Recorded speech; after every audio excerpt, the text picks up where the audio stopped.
Non, ça veut Je voudrais faire comprendre en 1 minute, s'il vous plaît. Je voudrais faire comprendre à l'imam que musulman ou islam veut dire croyant en Dieu. Musulman Hein?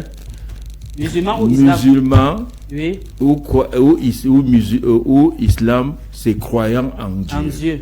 Et chrétien, c'est? Et chrétiens, ce sont ceux qui ont cru en Christ qui est venu ouvrir la porte du royaume. D'accord. Ça veut dire musulman, islam, croit en Dieu. Oui, et Le Père. le créateur du ciel Et de la terre. Ça, c'est des musulmans. Oui, c'est mais les maintenant, le musulmans. chrétien vient croire plutôt au Fils. Maintenant, c'est ce que le Seigneur dit, que ce sont ceux qui ont cru en son Fils qui vont hériter le royaume. Imam, vous avez compris. Au fait, Donc, ça, c'est c'est un débat. c'est Ça, c'est un que, débat, n'est-ce oui. pas? Et donc, Oui, c'est pour ça que prochaine je disais, fois. Parce donc, que là, s'il faut tirer là-dessus. écoute-moi, je veux chuter en disant que j'ai parlé tantôt, une personne a mal compris mon propos. J'ai dit, le musulman parle d'une doctrine qui donne une bonne civilisation si les gens suivent. Si les gens pouvaient suivre. Ça donne une bonne civilisation, mais ça ne donne pas la vie éternelle. Ça ne donne pas la vie éternelle. Merci. Pourquoi? Parce que même lui-même, le musulman, il ne met pas à 100% ce qu'il enseigne. Mais maintenant, nous poussons derrière le Seigneur. Parce que le Seigneur nous a lavé lui-même et nous a présenté à son Père qui est le Dieu des croyants musulmans, que Michel n'a plus de péché. D'accord, merci beaucoup, pasteur, merci beaucoup. Nous allons, vous savez, nous ne pouvons pas oublier nos téléspectateurs. Parce que sans eux, sans ces téléspectateurs, nous ne sommes pas ici. Oui. Le message de Charline Dié qui dit, question à l'imam, question pour l'imam. Si les corps reprennent vie à la fin des temps, les gens qu'on a pris leur crâne, vont faire Merci. Merci. Vraiment, je crois que Charline Dieu, c'est c'est un modèle même. Parce que c'est une question que ça nous tarde, mais on ne peut pas poser. Puisque le modèle ne nous a pas donné l'autorisation. Bon, je veux que M. Charlie comprenne que le prophète Mohammed, sallallahu alayhi wa sallam, a dit que si vous sectionnez la tête d'un homme dans un tombeau, même à les ossements là, le Seigneur vous maudit comme si vous l'avez tué en temps normal. Comprenez bien. Le prophète Mohammed nous dit que si vous coupez la tête d'un homme dans un tombeau, soit pour dire quoi, machin quoi, sachez que le Seigneur, lui, il vous maudit comme si vous l'avez tué en temps normal. Maintenant, le jour du jugement, qu'est-ce qui se passera? Lui va s'élever sans tête. Oui, parce que vous savez, le Seigneur vous jugera en fonction de vos croyances. Oui. Chacun ne verra en fonction de ses croyances. Mais est-ce que c'est celui qu'on a coupé sa tête qui croyait à la tradition?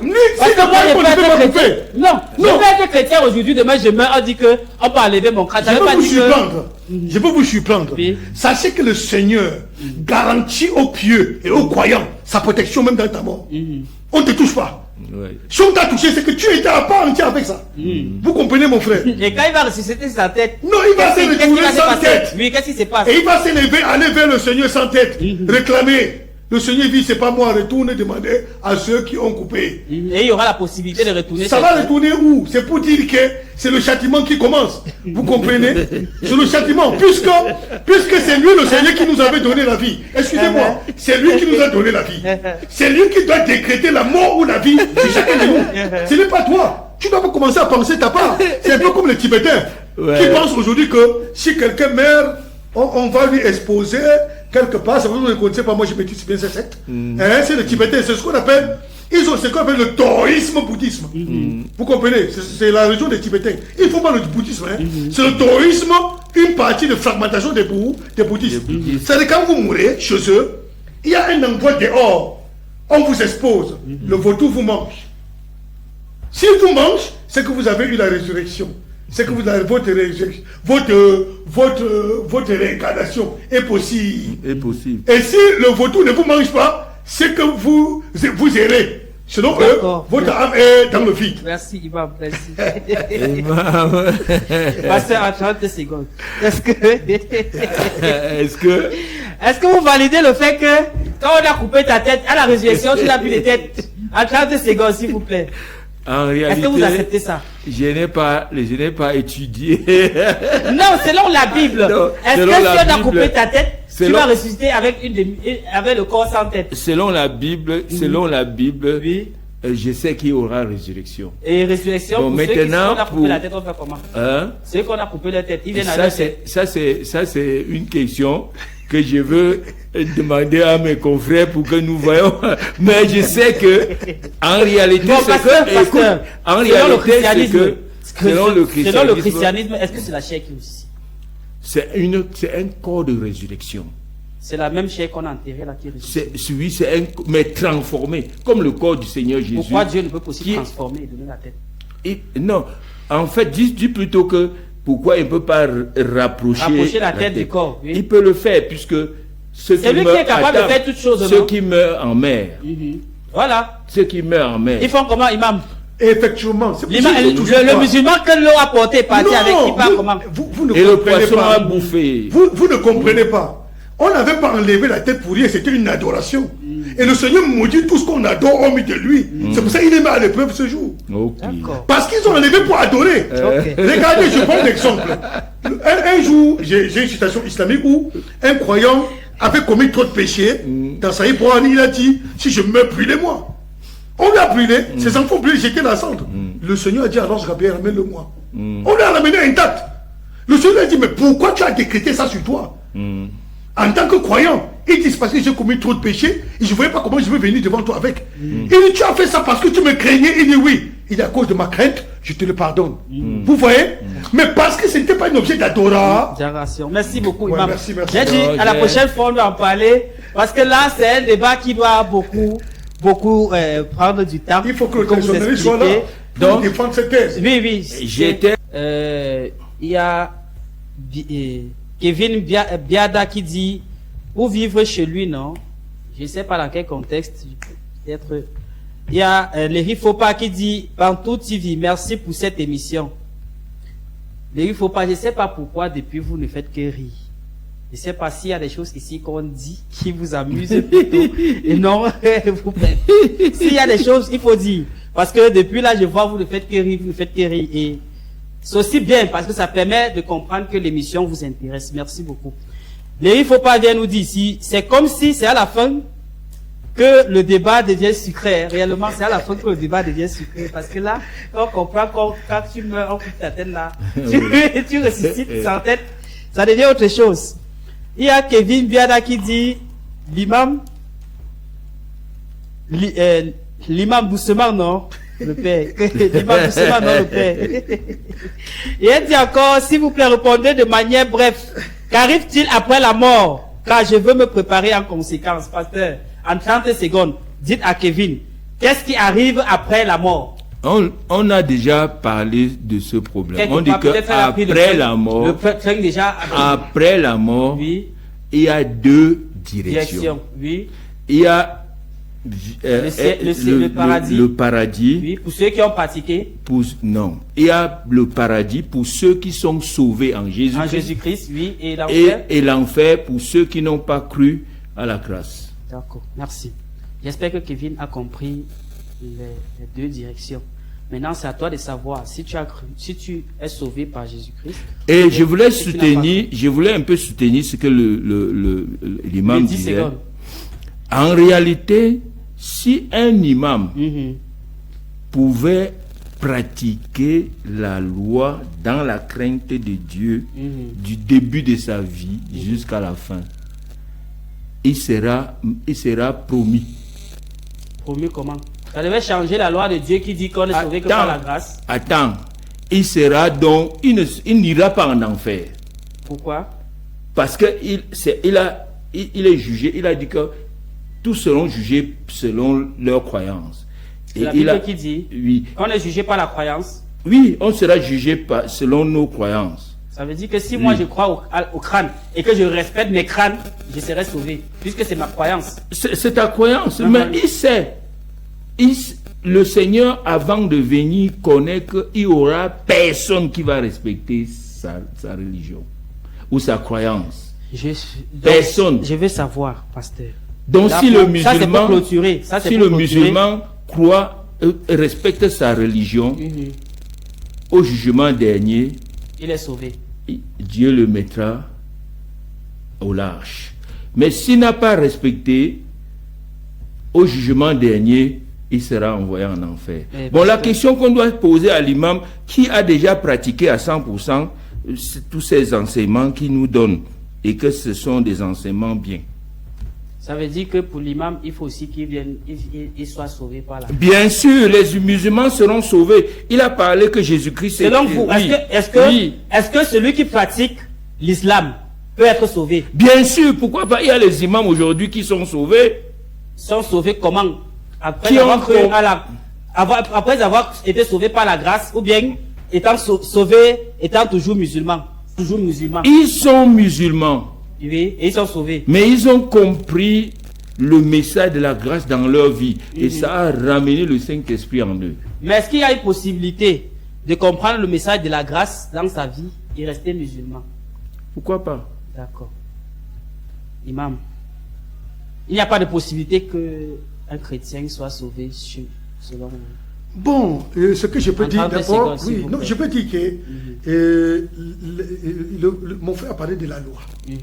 Il faut comprendre que le Seigneur a permis la loi, pas seulement pour nous, les individus, pour réguler la société.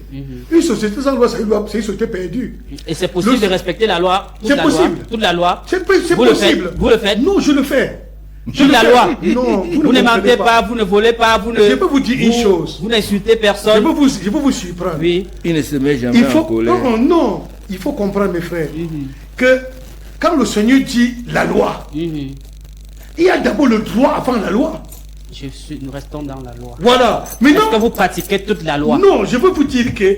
C'est pour ça, modérateur, ne vous me poussez pas à dire ce que vous voulez dire. Non, je veux que vous répondez les questions. Nous sommes à la fin de l'émission. Je vous dis que modérateur... Je veux que vous répondez de façon pragmatique.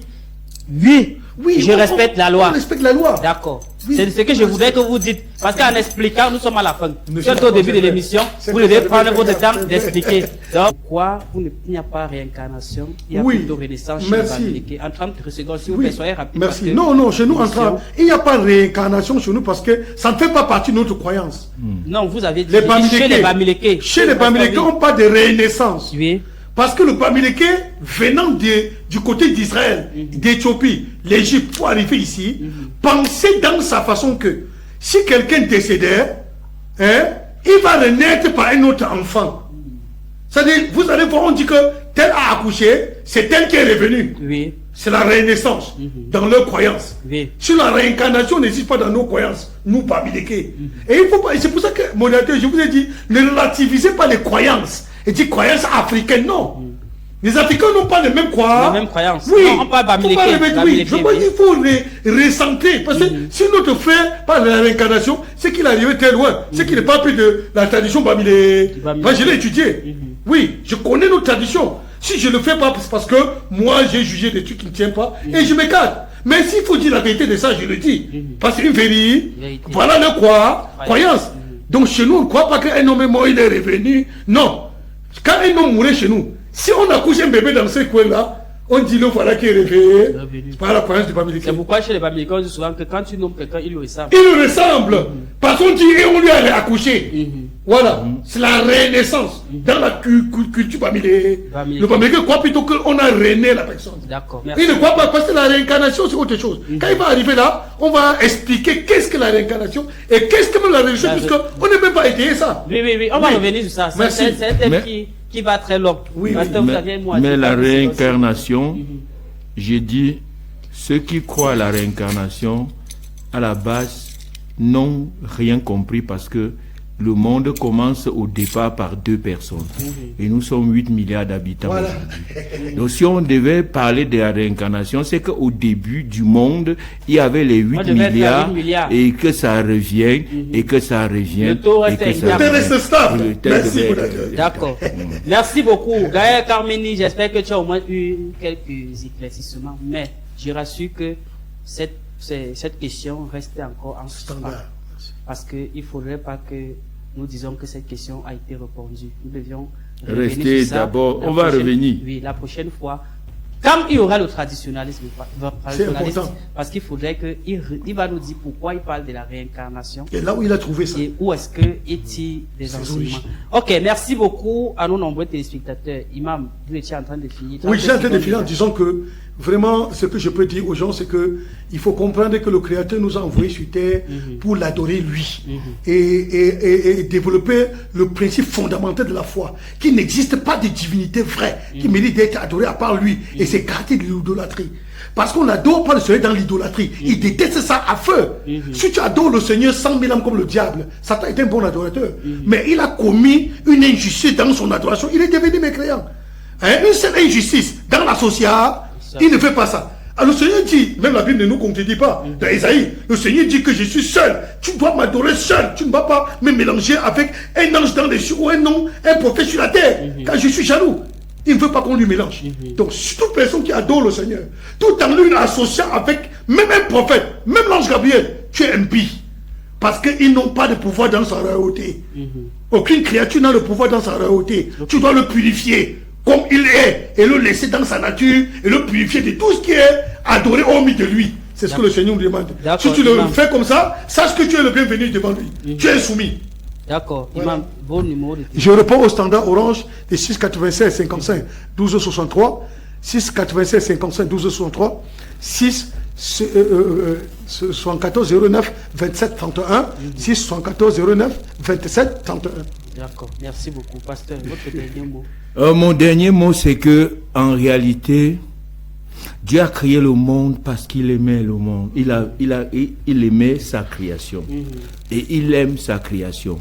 Et tous ceux qui vivent doivent adorer un seul Dieu et un seul Seigneur.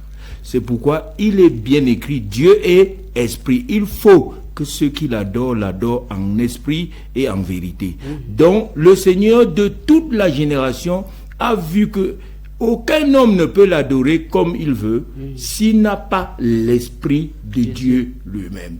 Donc c'est l'esprit de Dieu en une personne qui l'amène à adorer Dieu lui-même. Donc c'est pourquoi tous ceux qui sont sur la terre disent qu'ils adorent Dieu, n'ayant pas l'esprit de Dieu, adorent un autre Dieu sans le savoir. Merci beaucoup, pasteur. Oui. Merci. Donc c'est un peu ça. Mon numéro c'est WhatsApp, c'est 674, c'est 675 36 71 11. Le numéro orange, c'est 699 96 91 03. Là où on enseigne la connaissance du vrai Dieu et la connaissance du Seigneur Jésus-Christ, qui donne la vie éternelle à une personne, se trouve en face du lycée classique André Professeur. À côté des châteaux d'eau, dès que tu chutes au château d'eau, il y a un grand bâtiment qui est à côté, peint en bleu, qu'on enseigne ça là-bas chaque samedi. On enseigne comment le Seigneur est revenu en une personne par sa parole et qu'il lui a donné la vie éternelle. D'accord. Merci beaucoup, chers téléspectateurs. Merci d'avoir répondu présent ce soir. Vous êtes sortis en kamikaze, poser vos questions et permettre que nos panélistes puissent se sentir à l'aise de répondre les questions à tour de rôle.